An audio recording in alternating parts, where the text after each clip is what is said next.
तुकाराम बद्रीनाथ भगवान की जय। मौली ज्ञानेश्वर महाराज की हरनाथ महाराज की सब साधु संत की जय। विरंग की जय। विनायकं गुरुं परिणाम सुतं येषां चरण सानिध्य जीवमुक्तः साखरेवं विख्यातं ज्ञानदानपरं विनायकं गुरुवन्दे भक्तं श्रीरङ्गनाथं गुरुराजवर्यं ज्ञानदानेकदक्षं प्रभावती क्षेत्रनिवासिनन्दं नमामि वेदान्तवेदान्तविस्तं श्रीरङ्गनाथ महाराज की जय। ज्ञानेश्वर महाराज के पुण्यनाथ भगवान की जय। सब साधु संतन की जय।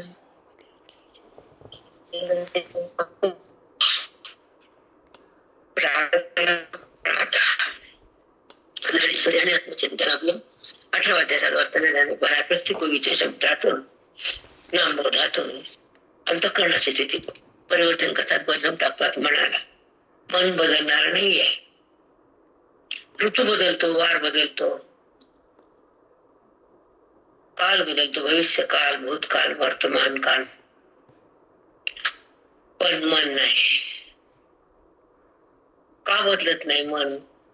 तर अविद्या दोषानं संयुक्त आहे. एकाधार ठरसे ज्ञानदेव. ठीक. ज्ञानेश्वरी आणि अध्यात्म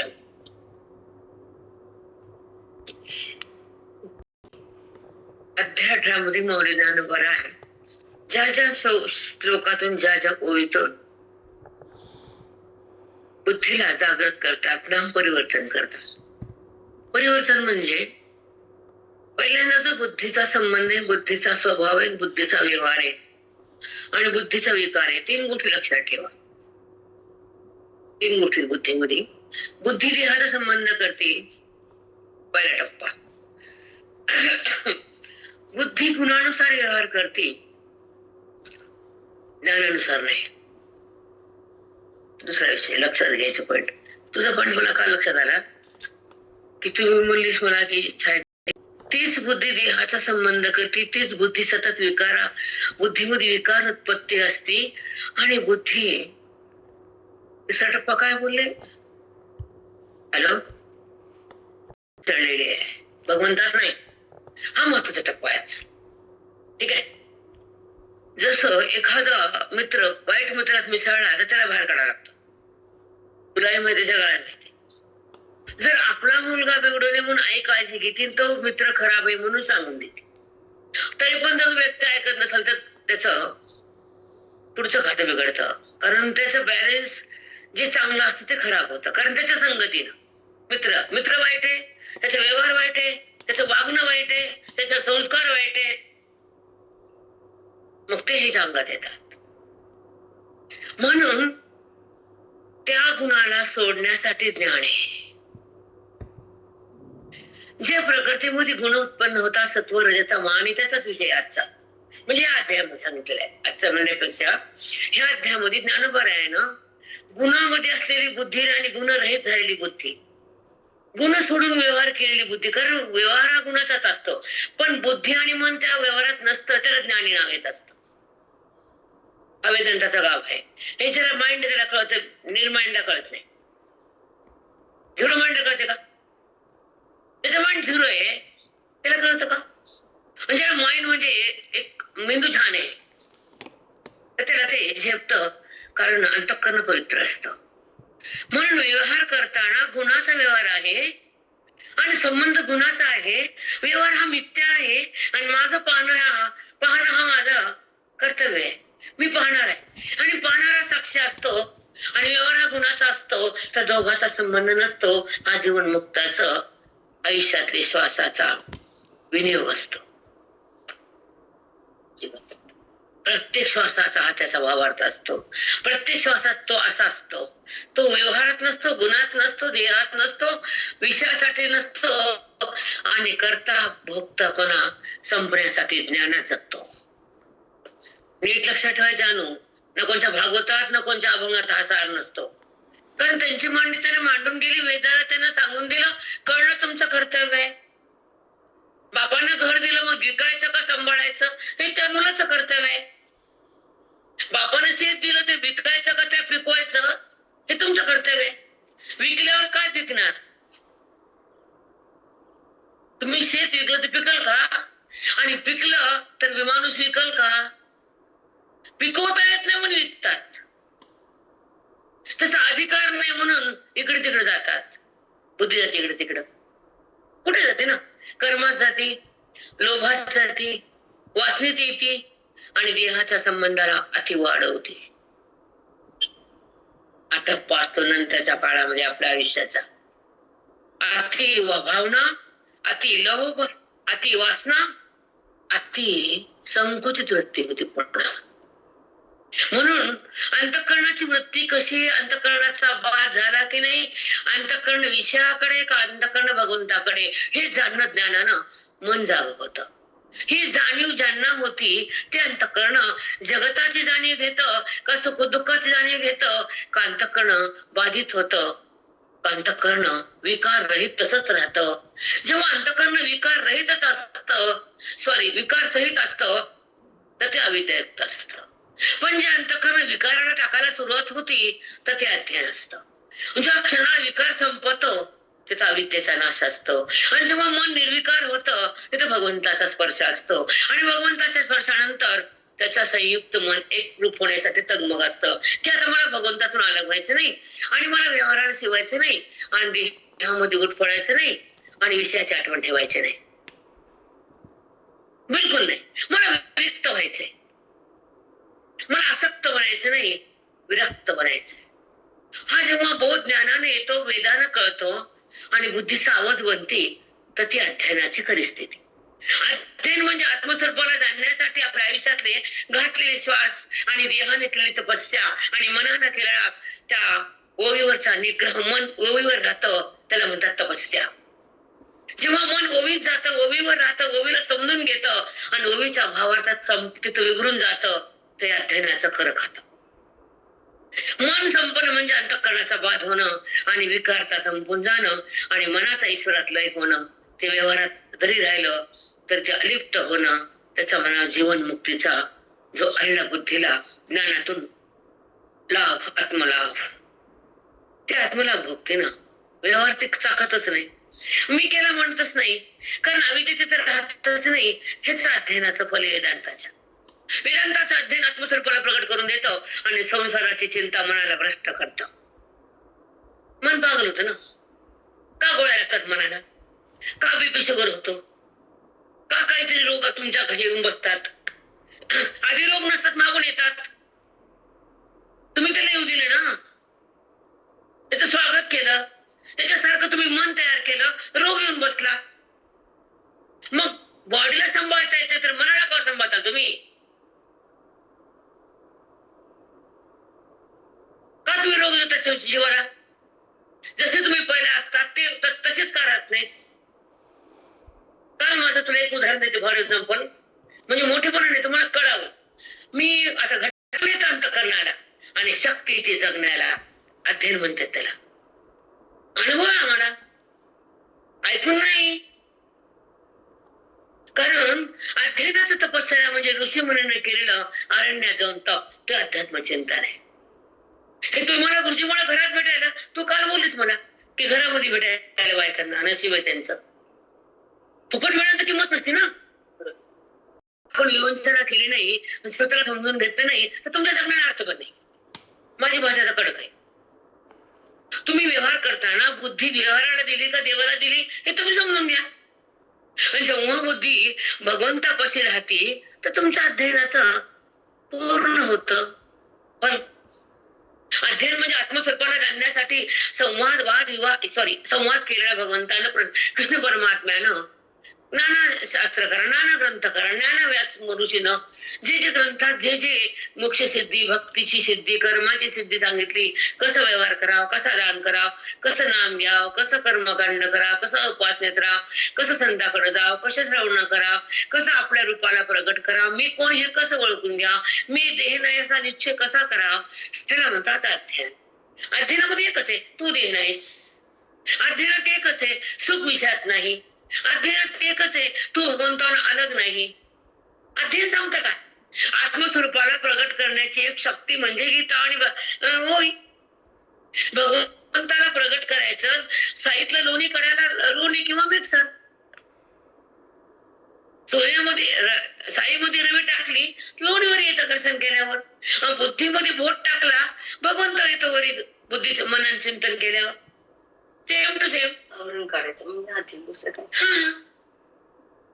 आवरण हे अज्ञान आहे, पण भगवंत प्रगट करण्याची स्थिती ही. जसं साई मधलं लोणी करायला मंथन करावं लागतं आणि अंतःकरणातल्या भगवंताला प्रगट करायला बुद्धीला चिंतन करावं लागतं. इकडे मंथन, इकडे चिंतन आहे, तेव्हा तो प्रगट होतो. आणि तो प्रगट झाल्यानंतर मी देह नाही असा निश्चय सहज होतो, त्याला करावं लागत नाही.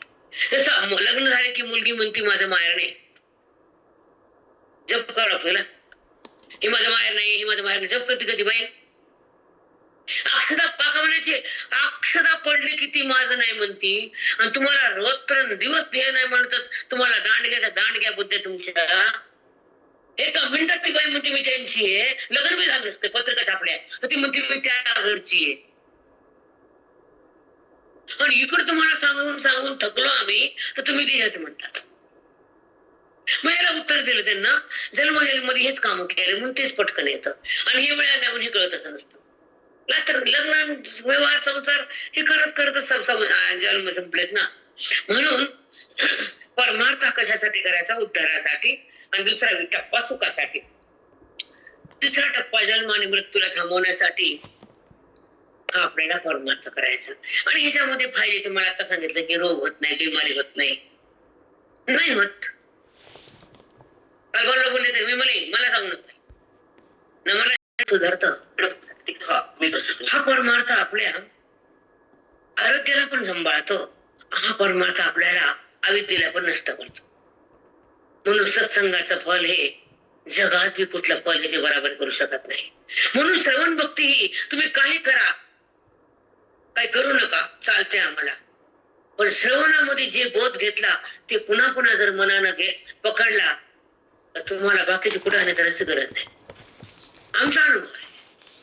मन स्थिर होतं श्रवणात, मन पवित्र होतं, मन विकार रहित होतं, मनाला भगवंताची आवड लागते, मन त्याला जाणू लागतं, मन देहाला सोडू लागतं, मन अविद्येतून बाहेर येतं, आणि मन संतांच्या संगतीमध्ये प्रसन्न आणि मौन बनतं, रत्नवंत.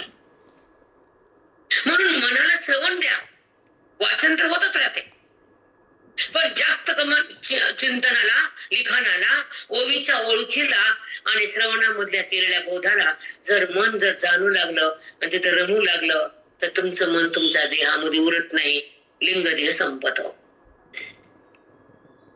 हे वाचनानं संपत नाही, कर्मानं संपत नाही, उपासनानं संपत नाही. ह्याला फक्त गुरु दीक्षा तुम्ही मान्य करा, नाही तर खड्ड्यात मरा, आम्हाला देणे घेणं नाही कोणाचं, जे करे ते करे. पण श्रवण भक्तीशी अपरंपार आहे. भवसागर पार करण्याला भगवंताला फार प्रयोग करा वाटतो जीवाला, की प्रत्येक जीव जन्मतो पण माझ्याकडे पोहोचत नाही. प्रत्येक बुद्धी व्यवहार करते पण तिला माझी प्राप्ती नाही. प्रत्येक बुद्धी प्रारब्ध भोगती जीवात्मा, पण तिला अज्ञानातून बाहेर येता येत नाही, तिला माझा स्पर्श भोगता येत नाही, ती आनंदामध्ये जगत नाही. म्हणून भगवंताला वाईट वाटतं. जसं मायबापाला लेकरं जर बिघडले तर वाईट वाटतं, तसं अविद्येत राहिलेले लोक बिघडलेले ईश्वराला वाईट वाटतं.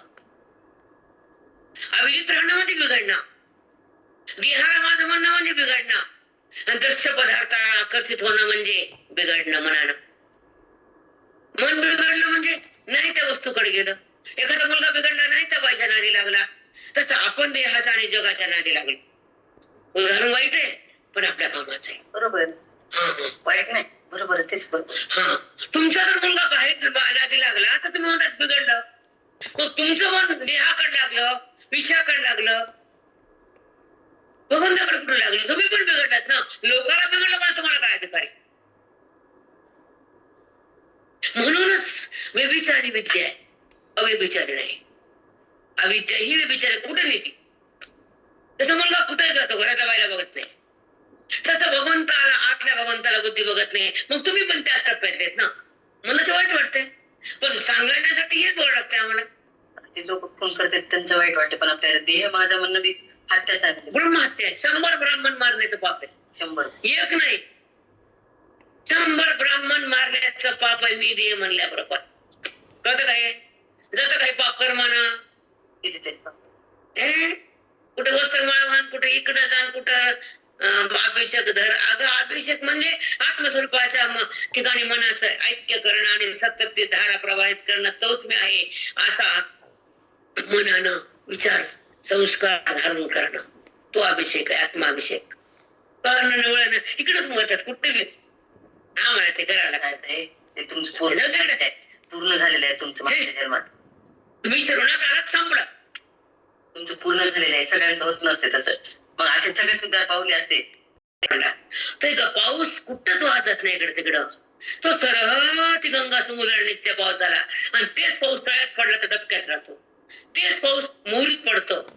तसं तुमचा संसार म्हणजे मोरी आहे. कुठं कळतं? 8 तास आपला हे करायचं, तेव्हा मरण आमचं काय आयुष्य किती उरलं माहितीये? कारण ही ओवी मला आज लागलीच आहे. हा श्लोक मी माझ्या हृदयात घेतलाच आहे. हा भावार्थ माझ्या बुद्धीने जाणलाच आहे. बुद्धी जेव्हा श्लोकाच्या भावार्थाला जाणून परिपक्व होती आणि ईश्वरामध्ये लीन होती, तेव्हा तिला देहाचं भान जातं. मग आता प्रसंग आलाय श्रवणाचा, तेच करा ना. पण अट्टास जो असतो तुमच्या मनाचा, ते तुम्हाला मागे खेचतो. तुम्ही इकडे या कर्म भरून निघतं. श्रवण हे एक अपरंपार आहे. त्या श्रवणानं कर्म भरून निघतं, उपासना भरून निघती, आणि ज्ञानाची स्थिती अंतःकरणाची होती, आणि भगवंताचे ओळख होऊन बुद्धी भगवंतामध्ये प्रवेश करते.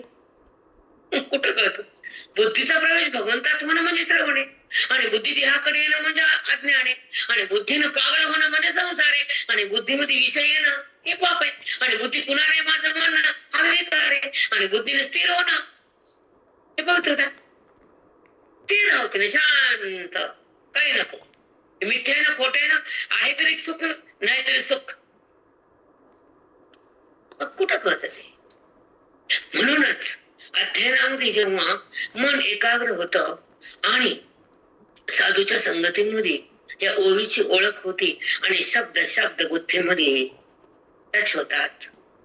एका शब्दामध्ये बुद्धी सहज प्रवेश करते आणि बोधाला ग्रहण करते. बुद्धी अंतःकरणात बोध येतो म्हणजे बुद्धी, आणि जेव्हा बुद्धीमध्ये बोध येतो तेव्हा ईश्वराची ओढ लागते, संसाराची ओढ थांबते.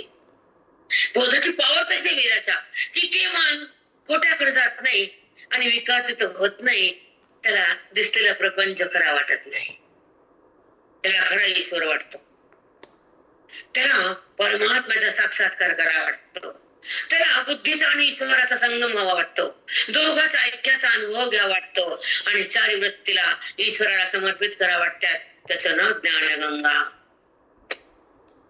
4 वृत्त्या ईश्वराला समर्पित व्हाव्या, संपला.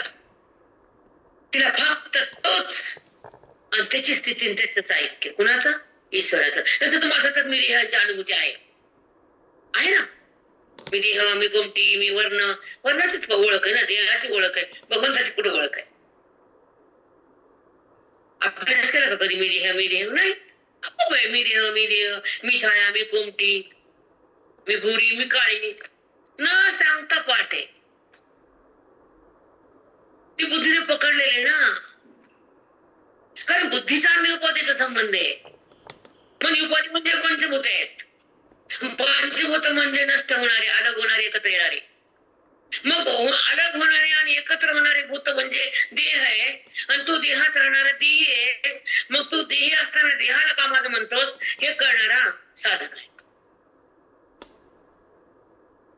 ही जागृती पाहिजे, हे त्यासाठी जगावं बस. हे पंचभूत आहेत, ह्याच्यामध्ये मी आले तर मी जीवात्मा आहे. जे प्रारब्ध आहे ते भोगासाठी उपाधी दिली तर धर्म अंतःकरणाचे सुखतच भोगतील, त्याच्यावर मी भिन्न न मी अंतःकरण मी लिहित मी त्याच्यावर आला ह्या उपाधीच्या द्वारे भोग अंतःकरण भोगायले आणि मी चिंतनामध्ये जगायले, मी साधूच्या बोधात रंगायले, मी वेदाचा संग करायले, मी परब्रह्म बनायले आहेच मूळची, पण त्याच्यासाठीच मी थांबले या आयुष्यात. हा माझा आयुष्याचा काळ आहे तर परब्रह्माच्या भेटीसाठीच आहे. हे माझं मन आहे त्याला एकरूप होण्यासाठीच आहे. हे माझं अंतःकरण आहे ते संपण्यासाठीच आहे. ह्याला साधन म्हणतात. हे परमान दिलं ते परमान दिलं, इथलं वाचा तिथलं वाचा, ते तुमच्याकडे खाते, आमच्याकडे नाही. आमच्याकडे केवळ ऐक्य आहे, केवळ वेद आहे, केवळ आत्मसाक्षात्कार आहे. आमच्याविषयी अनुभूती आहे.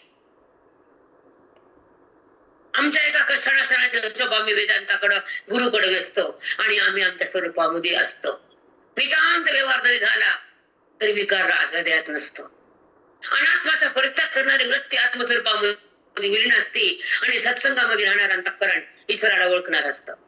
जगताचा दृश्य पदार्थ बघताना ते मिथ्यात्वाचा भाव असतो आणि अंतःकरण जेव्हा विषयाला बघतो तेव्हा तो विषय खोटा, त्याचा सुख नाही हा त्याला अनुभव असतो.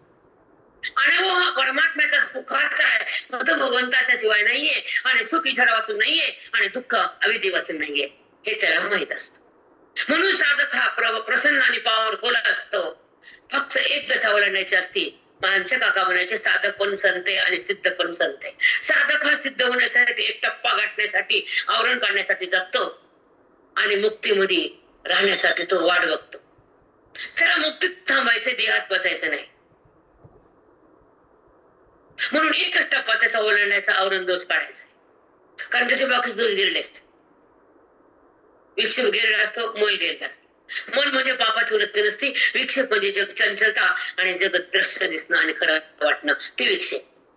तीच माया जगताला आहे म्हणायला लावती, तो विक्षेप आहे. आणि तीच माया मनामध्ये अविद्या हे खोटं नाटक, ते हात संबंध व्यवहार सगळा जे मलिन वागणं, मन म्हणजे वाईट पाप करण्याची बुद्धी. मग ती बुद्धी त्या माये अविद्येमुळे पाप करते आणि ब्रह्मविद्या जर आत गेली तर ती अविद्या मरून जाते. आणि जेव्हा अविद्या भस्म झाली आणि ब्रह्मविद्या आत गेली तर ते मन स्वच्छ होतं, त्या ज्ञानगंगेत नातं. ज्ञानगंगेत नातं आणि स्वतःला स्वतः पाहतं हे संताचं खातं. त्यामध्ये ईश्वराचं आणि भगवंताचं जीवाचं जे ऐक्य आहे ते प्रगट होतं. करावं लागत नाही, काय नाही, इथं काहीच करायचं नाहीये. प्राप्तीची प्राप्ती, ती कल्पना नाही बोलते मला. नागपूर प्राप्तीची प्राप्ती, तिला दवाखान्यात साक्षर झाला या बोधाच्या मध्ये. प्राप्तीची प्राप्तीची ना माई, काय प्राप्त करायचं? निवृत्ती अज्ञान नाहीच ना माई. वेळेवर असताना तिचे शब्द होते, ऑपरेशन करताना अभ्यास होतो माऊलींचा, ध्यास असावा. मला चिंतन अशा दुसरं जास्त आवडत नाही, कामापुरतं बाकीचं करावं. सतत अभ्यास, सतत चिंतन, सतत नामस्मरण घेत राहा, त्याच्यामध्ये काही वाद नाही. पण जेव्हा ईश्वराशी ऐक्य होते बुद्धीचं, ती ईश्वरामध्ये समर्पित होती, आत्मरंगात रंगून जाते, अवाच्य भूमिकेत येते आणि गुणाच्या पलीकडे जाऊन ईश्वराच्या कुशीमध्ये दडून बसते, तेव्हा ती आनंदालाच भोगते, व्यवहारात ती कधीच नसती. मग जेव्हा ती आनंदाला भोगती तर तिने हे करावं आणि ते करावं हा नियम नसतो. तिला नियम नाही, तिला विधी पण नाही. तो विधी कोण इशे? कारण ती तिच्या परमात्म्यापाशी गेली, तिला आता काय करायचं राहिलं? परमात्म्याच्या प्राप्तीसाठीच कर्म धर्म दान पुण्य नाम काय जे असेल ते त्याच्यासाठीच आहे आणि ते तिनं प्राप्त केलं, तिला काय उरलं? तो विधी कोण इशे? म्हणून ज्ञानासारखं श्रेष्ठ जगात नाही. साधूशी संगती पुण्य वाचून नाही आणि ओवी कळणं तपा वाचून नाही. का कळलं नाही आतापर्यंत ओवी मला? लोक जाऊ दे खड्ड्यात, माझं सांग. ज्ञानेश्वर आलेच नाही, मी घाबरत होते. ज्ञानेश्वर गहन ग्रंथ आहे, अमृतांवर झेपला कारण लावून दिला गुरुजींना महाराजांना माझ्या. त्याच्यामुळे आज चिंतन मी घरी बसून केलं, म्हणून मला कुणाची गरज वाटली ना, कुणाकडे गेली नाही. माझ्या घरामध्ये 12 ते 15 अमृतांवर झालं, पण ज्ञानेश्वर का केलं नाही? हा ग्रंथ आधीच आहे. ज्ञानानंतर अनुभूती असते, ज्ञान झाल्यानंतर असतं मग अनुभव येत असतो. अज्ञान असल्यानंतर दुःखाचा अनुभव येतो, अज्ञानानंतर सुखाचा असतो. अमृत म्हणजे सुखाची चव घेणारं अंतःकरण, चव मध्ये रंगणारं मन. आणि अनुभूती कशी होते, ज्ञानोत्तर वृत्ती कशी असते. म्हणून अविद्येचे आडवे गुंजे जीवपणाचे व्हावे, तया चैतन्याचे धावे कारुण्य जोटी. जेव्हा चैतन्याचे धावे म्हणजे जे चैतन्य परब्रह्म संताचं रूप आहे ते धावून आले आणि माझ्या अविद्या त्यांना काढून टाकली आणि ब्रह्मविद्या हृदयात सांडली आणि मन ईश्वरामध्ये दंग झालं. हे माझ्या संतानं मला करून दिलं. अविद्येचे आडवे गुंजित जीवपणाचे व्हावे. अविद्येमुळे बुद्धी जीवपणास बघत होती, पण चैतन्य रूपी परब्रह्म धावून आलं उपाधीच्या द्वारे. चैतन्याचे धावे कारुण्य जोकी, त्यांना करुण आली. हे जीवात्मा असे डुबायलेत अविद्येमध्ये, दुःखामध्ये लोळायलेत, देहामध्ये पुन्हा पुन्हा यायलेत. म्हणून चैतन्याचे धावे धावून आले. चैतन्य परब्रह्म म्हणजे चैतन्य, ते उपाधीच्या रूपाने धावून आलं आणि आमचं करुणामय अंतःकरण त्यांचं आम्हाला जीवपणाचा भोग, गुंजित जीवपणाचे भवे. जीवपणाच भोगत होत ते, देहभाव स्वतः जिवंत होता, आत्मभाव संपलेला होता. म्हणून त्याने आत्मभाव जागा केला, जीवभाव बंद केला, अमृताचा अनुभव आत दिला. अमृतानुभव म्हणतात त्याला, सुखाचा अनुभव दिला. एक एक ओळी आमच्या हृदयात बसले. आमच्या महात्म्यानं 5 वर्षाचा अमृतानुभव सांगितला आम्हाला. 10 प्रकरण, 5 नाही 2.5 वर्ष. आणि मागे थोडीशी घाई झाली. मग ज्ञानेश्वरकडे आला, मी ते पिचटच वाटत, मला काय सांगू बोलू काय, पण भगवंतानं ते पण इच्छा पूर्ण केली. म्हणून तृप्त आहे आपण आता तृप्त आहे आपण. तिचा प्रवेश आहे आपला. ओवीमध्ये जाणतो, एक एक शब्द हृदयात येतो आणि एक एक श्लोक बुद्धीत थैमान घालतो आणि अंतःकरणाचा बाध होतो, ईश्वराचा स्पर्श होतो, मन राम होतं. अविद्या तिथं संपून जाते. तो क्षण मोक्षाचा असतो, तो गुरुदीक्षितचा असतो, त्याचा साक्षी भाव असतो. तो जगात त्रिलोक्यात महान असतो साधक, जो साक्ष भावात येतो, जो सत्संगात राहतो, जो आत्मज्ञानाचा वैभव घेतो, जो आपल्या रंगात रंगतो, जो अनुभव भोगतो आणि जो देहाला त्यागतो, जो रक्तीतून निघतो, जो अनुभवामध्ये थांबतो. साष्टांग दंडवत माऊली, साष्टांग दंडवत. 90,000 रुपयानं कृष्ण परमात्मा अर्जुनासमोर आले. कृष्ण आणि अर्जुन महायुद्धाचा प्रसंग आला, अधर्माचा नाश करण्याची वेळ आली. ते महाभारत. आणि त्यावेळेसचा तो कलियुग उत्पन्न होण्याचा अगोदरचा काळ. महाभारतानंतर तो लवकरच कलियुग सुरू झालं. तर त्यावेळेस जेव्हा भगवंत ज्ञानोबरायानं, तेच म्हणजे कृष्ण परमात्मा, त्यांना 18व्या अध्यायामध्ये जो जीव कर्मातून कसे बाहेर यावं, कर्म कसे करावं, वर्णाश्रम धर्माचं पालन कसं करावं, आणि त्या धर्माच्या पालन, ज्या वर्णाश्रम धर्माच्या पालनानं विहित सांगितलेल्या कर्मानं जी बुद्धी पावन होती आणि ते कर्म मला मिळतं आणि त्याला पुन्हा साधूच्या रूपानं मी भेटतो असं सांगितले. त्याच्यामध्ये वैराग्याची उत्पत्ती कशी होती आता आजच्या भूमीत आहे. पण तू समोर मी विषय थांबवला आज, कारण तू साक्षात माझ्या समोर आहे. पण तुला मला हे सांगायचं होतं. माझं मनोगत नव्हतं, ते तुझ्या पुण्याचं फल होतं. कारण आम्ही ठरवून सांगत नाही, आम्हाला माहित नसतं आम्ही आज काय बोलणार. पण तू समोरच म्हणून त्या लहरी तुझ्या घरात आणि तुझ्या नृत्य झाला.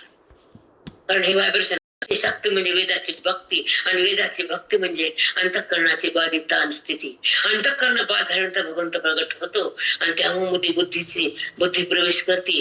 नंतर ती बाहेर देहार वर यायला उरत नाही उरत. पाण्यामध्ये साखर विघरल्यावर पाणी गोड होतं, साखर राहत नाही. तसं मन राम होतं, देहबुद्धी राहत नाही. हे कळणं मस्त आहे, जरुरीच आहे की बुद्धी भगवंतात प्रवेश केल्यानंतर ती देहाकडे यायला कुठं उरली, ती मोदी संपली ना. नंतरचा धारणा व्यवहार तुम्हाला झेपत बोलत नाही आम्ही. नंतरचा व्यवहार ज्ञानोत्तर बाधितांवरतीचा असतो. जगत मिथ्यात्व असतं आणि देहभाव संपलेला असतो, त्याचा आत्मभाव असतो आणि खोट्याचा संबंध नसतो आणि सगळं विश्व खरं आणि सत्य असतं. सच्चिदानंद पदाचा गाभा चौकड त्याचा वलय असतं. तो संत महात्मा स्वतः सच्चिदानंद असतो आणि विश्वाला पण सच्चिदानंद करून टाकतो. तोच महात्मा असतो. बटर करणारे सांगणार नसतात. योग्यताच नाही वेदाची, स्थितीत नाही ज्ञानाची, अवस्था नाही सुखाची, प्राप्ती नाही रामाची, अनुभूती नाही आनंदाची. आम्ही संत म्हणत नाही त्याला. तुम्ही म्हणायचं तर मग आम्हाला काय करायचं, त्याचा भाव असतो, संपला विषय. पण ही जर अनुभूती असेल तर ते संत आहे. आणि अनुभूतीनुसार शब्दाचा खेळ असेल तर ते संत नाही. वाक्यच ती तुमच्यापाशी अनुभूती नाही, तुम्हाला जर अध्ययन नाही, तुम्ही जर कष्ट अध्ययनाचे केले नाही, तर आम्ही तुम्हाला मत देत नाही. बिलकुल नाही. कारण अध्ययनानंतरच साक्षात्कार होत असत, तोपर्यंत नाही. आता विषय आला हॅलो प्रेरणा, मागे ते 4 वाक्य सांगते का? अध्ययन म्हणजे साधू सोबत साधकानं आपल्या आयुष्याचं सफल करण्यासाठी आणि अज्ञान भस्म करण्यासाठी, देहभावातून मनानं बाहेर येण्यासाठी केलेलं श्रवण. ते वेदाचं. बाकीचे बडबड माहित नाही मला.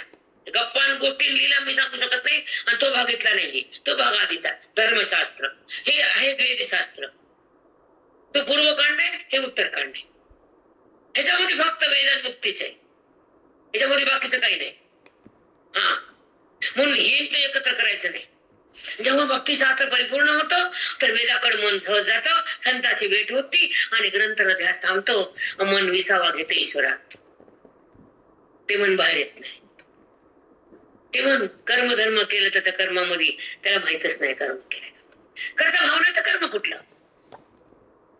त्याचा कर्ता भाव नाही तो अपकर्ता झाला, तो ईश्वराला समर्पित झाला, शिवाजीवाचा संगम केला, साधून प्रसाद दिला, अंतःकरण संपलं, मन तिथं उरलंच नाही, कारण ते भगवंतात एकरूप झालं. भगवंतानं त्या शिवात्म्यानं एका स्थानावर आले, एक स्थान पकडलं, दोघे एक झाले. मात्र देश सद्गुरु ज्याने ताळला संसार करू, म्हणून विशेष अध्यात्म विवेका. मला फक्त आदर कोणाचा आहे? विवेकावर. माझ्या सद्गुरूचं स्थान आहे, मला त्यांची भक्ती आहे आणि ती मला उद्धारणार आहे. त्यांच्याशिवाय मला कुणी नाही, आणि संत म्हणजे देवा वाचून भिन्न नाही. हा जेव्हा भाव दृढ होतो तर त्याला ईश्वर फिश्वर काय लागत नाही. हे समजूच्या पलीकडे तुमच्या सहज माहितीतून निघालं. मला माहित नाही काय बोलले ते, मला माहित नाही. ज्यांची सद्गुरु निष्ठा असती त्याला ईश्वराहून सद्गुरु भिन्न वाटत नाहीत, आणि ईश्वर त्याला कमी पडू देत नाहीत. त्याचा संसार नीट करतात, त्याच्या बुद्धी नीट करतात, त्याच्या अविदवी भस्म करतात. म्हणून जेव्हा संतांची सद्गुरूची भेट होती त्या साधकाला भीती नसते, कदापि नाही. त्याच्या प्रतिमा, फॉर एक्झाम्पल तुम्हाला प्रमा, जर कोणाला पटलं नाही, झपलं नाही, तर देवते संत निमित्त त्याच्या प्रतिमा 2 दिसतात, पण तो ईश्वरच असतो स्वतः. कारण एवढं सांगणं, वेद करून देणं, रोज साधकाला पुढे पुढे नेणं आणि अनादिकालच्या विद्या जाळून टाकणं ईश्वराच्या हातात नाही, आणि ते करू शकत नाही. त्याचे टाप बी नाही. ते जगत सांभाळते, जगताचा कारभार करते. अविद्या संपवताना नाही जमत, त्याचं खातच नाही. खातं संताच आहे. एक काम करतो ते, भक्तीचं वय झालं की संताची भेट घालून देतो, तेवढंच करतो तो, बाकी नाही. बरोबरच आहे. त्यांचं खातं त्यांच्याकडं, संताचं खातं संताकडं. संत करतात ते ईश्वर नाही, पण संत ईश्वरा वाचून नाही. लावून घ्या समान.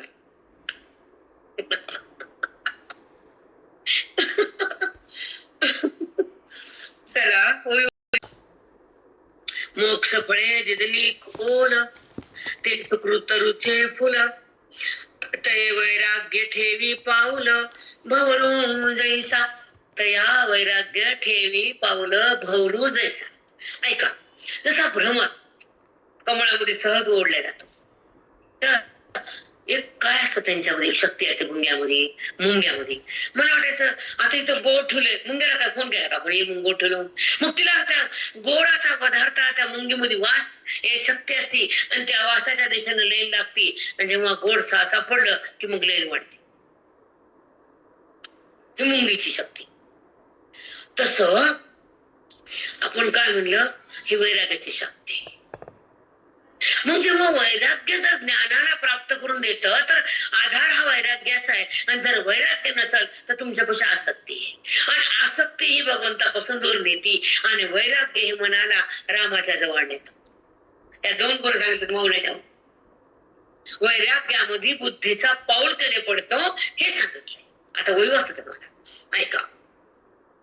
तये वैराग्य ठेवी पाऊल भवरू जैसा. भ्रमण असं कमळामध्ये आलं ग, सुगंधाच्या जसं आकर्षित होतो तसं मन त्या वैराग्यामध्ये आलगत येऊन बसत. त्या मनाला फक्त वैराग्य आवडतं, दुसरं काहीच नाही. आता पुढचं आहे का. पाही आत्मज्ञान सुदिनाचा. आत्मज्ञान हे सुदिन म्हणजे चांगला दिवस, सुंदर दिवस, पवित्र दिवस, पावन दिवस, मंगल दिवस. तो ज्या दिवशी आत्मचिंतन ऐकलं तो दिवस पावणे. ऐका. पाही आत्मज्ञान सुदिनाचा. बघा. वाधावा सांगतया अरुणाचा. अरुण म्हणजे सूर्योदय झाला की सगळ्या जगात प्रकाश पडतो. तसं संत महात्म्याकडून आपल्याला त्या ईश्वराचा बोध मिळाल्यानंतर सगळ्या बुद्धीमध्ये 1,00,000 प्रकाश पडतो आणि सगळा चौकोड दिसतो. सूर्य उगवला की सगळं जगत दिसतं आणि संत मिळाले की परमात्मा सगळा दिसतो. पण त्याला पाठीमागं वैराग्य लागतं. सुदिनाचा त्याचा सौदिवस येतो. सुदिन सौभाग्याचा दिवस. मग कशामुळे म्हणलं आत्मज्ञान सुदिनाचा. ऐका. पाही आत्मज्ञान शब्दाला काहीतरी महत्व असेल नाही तर घातलं माऊलीनं म्हणून का उगाच घातलंय. नाही पोट फिरायचं बघायचं निवायचं पोती ठेवायची पुन्हा यायचं जैसे ते कंडिशन. पुन्हा ते माऊली काय म्हणाली या बुद्धीला काय कळालं त्या बाईला देणं घेत काहीच नसतं त्यांना. मला माहिती ना, कारण म्हणून आम्ही पाण्याकडे जात नाहीत ना. वाईट नाही ते, पण कधीतरी त्या शब्दाचा बोध घ्यायसाठी अंतःकरणाची तगमग असावी. ओवी का सांगितली. पाही पान आत्मज्ञान सुदिनाचा. ज्या दिवशी आत्मज्ञान माझ्या हृदयामध्ये झेपलं त्यानं पकडलं आणि ते आत्मज्ञान हृदयामध्ये साचल्या गेलं, साठवल्या गेलं, तो दिवस सुदिन आहे. सुदिन म्हणजे भाग्याचा आहे. ज्या दिवशी तुमच्या सुनीती किंवा एक प्रॉपर्टी मिळते किंवा तुमच्या घरात काहीतरी नवीन घडतं तर तुमचा बाकीचं जातं. जिथं काही खायला नसतं तिथं पैसा येतो, तर तो दिवस सुदिन त्यांना व्यवहारात दृष्टीनं. मग ज्या दिवशी अज्ञान संपण्यासाठी आत्मज्ञान बुद्धीला मिळतं आणि त्या क्षणामध्ये तिला कळतं की माझा कधी ना कधी उद्धार आहे, कधी ना कधी मला भगवंताचा आधार आहे, कधी ना कधी मी त्या सुखामध्येच राहणार आहे, मी आता बेजार होणार नाही. म्हणून आत्मज्ञान सुदिनाचा हा दिवस सौभाग्याचा उगवला. मी आत्मज्ञान बुद्धी चाखायलीये आणि भगवंताला ओळखायलीये, जगताची ओळख संपायलीये आणि ही बुद्धी तीव्र झालीये. वैराग्य तो प्रगट व्हायले आणि बुद्धीचा पाऊल वैराग्यात पडलाय. आता तिची आसक्ती संपली, ती देहातून बाहेर उठली आणि निघाली आणि ईश्वराकडे जाण्यासाठी तिने विचार विनियोग केला. कारण संतांच्या संगतीत तिला लाभ झाला, तो आत्मदिवस उगवला म्हणून तिचं भाग्याचा उदय झाला. तिला वाटतं आता मी वैराग्य प्रगट होतं पहिल्यांदा आत्मज्ञान चिंतनानं, संतांच्या संगतीनं आणि वेदाच्या संपत्तीनं आणि श्रवणाच्या शब्दाच्या शक्तीनं. आणि ही माऊलीच्या मुखातले शब्द आहेत ते तो वेद आहे. त्यातील आनंदाचा भोग म्हणजे शब्द आहे ते. ज्या शब्दानं अंतःकरणामध्ये आनंद प्रस्थापित होतो ते आनंद म्हणजे आत्मचिंतन, आनंद म्हणजे भगवंताचा प्रगटीकरण आणि आनंद म्हणजे आपल्या रूपापाशी बुद्धीनं आपल्या स्थानावर येणं. आपलं स्थान आत्मरूप आहे. मी आत आहे, मी चैतन्य चिद्घन आहे, मी एक आहे, मी शांत आहे, मी निर्विवार आहे, मी विकार रहित आहे. मन विकारी, मन मी नाहीये, मन वायूच आहे. वायूचा व्यवहार म्हणजे मन आहे आणि मन मी नाहीये. मन सुख बी करतं, मन दुःख बी करतं, मन देहाला बी धरतं, मन भगवंताला विस्मरतं. मग कोणचं अवस्था मनाची खरी आहे. एक देहाकडे असतं, एक नामात असतं, एक जगताला पाहतं, एक विकारात राहतं, एक सुख दुःख करतं. हे धर्म म्हणायचे आहेत. पण मन जेव्हा वायूच आहे आणि धर्म त्या वायूचेच येतं आणि मी मन नाही, ही अवस्था ज्ञानाची आहे आणि हे व्यवहार मनाचा आहे.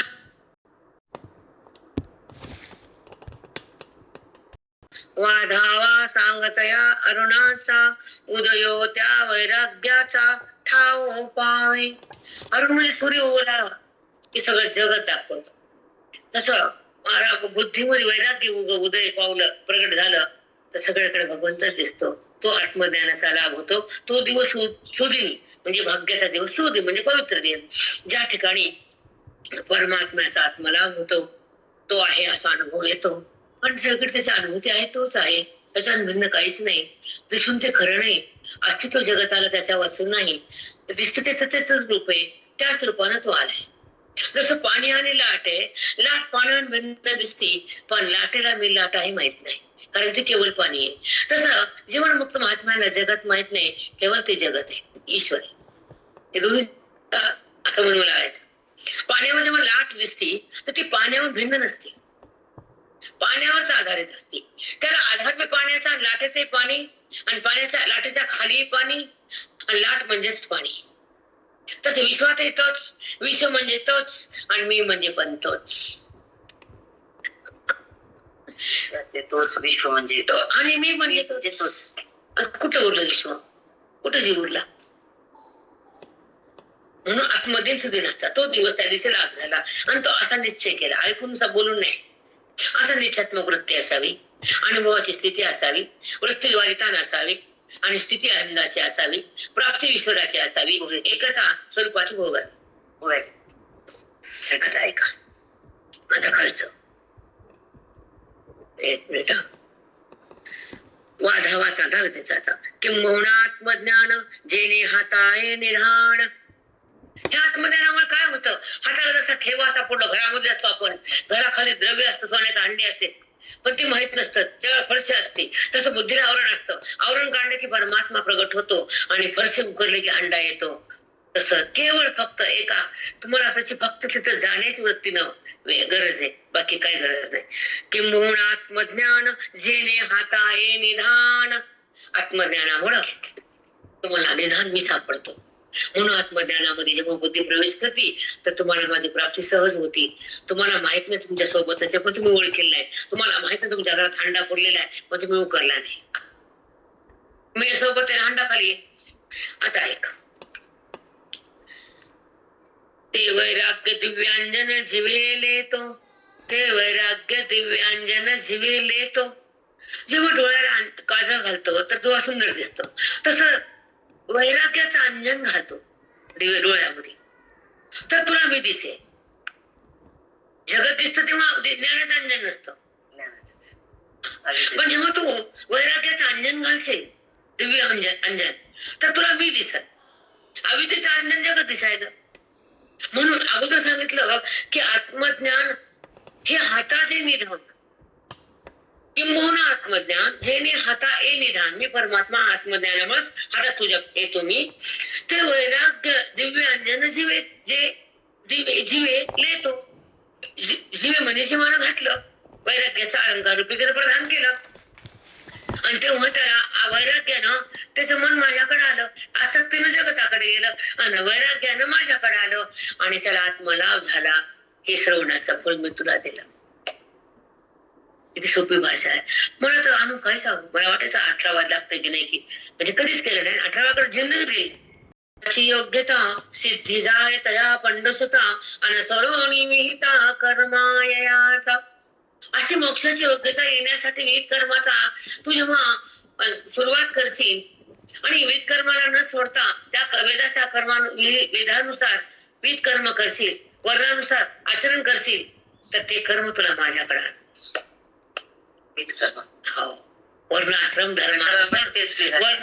धर्मानुसार आलेल्या वाट्याला कर्माचा आचरणामध्ये केलेला व्यवहारानुसार झालेली माझ्या अनुभूतीचा प्रसंग म्हणजे आत्मज्ञानाचा लाभ तुला होईल. म्हणजे ह्या कर्माला सोडू नको, कारण तू क्षत्रिय आहेस, युद्धातून पळू नको. हा टप्पा सुटला नाही पाहिजे. क्षत्रिय आहे तो, मग युद्ध सोडून तुला माझी प्राप्त होईल का? काय रडतो तू? तुझ्या वाट्याला कर्म कर. हा त्यांना सांगायचे, अनुसंधान तिथे ठेवायचं आपल्याला. ऐका.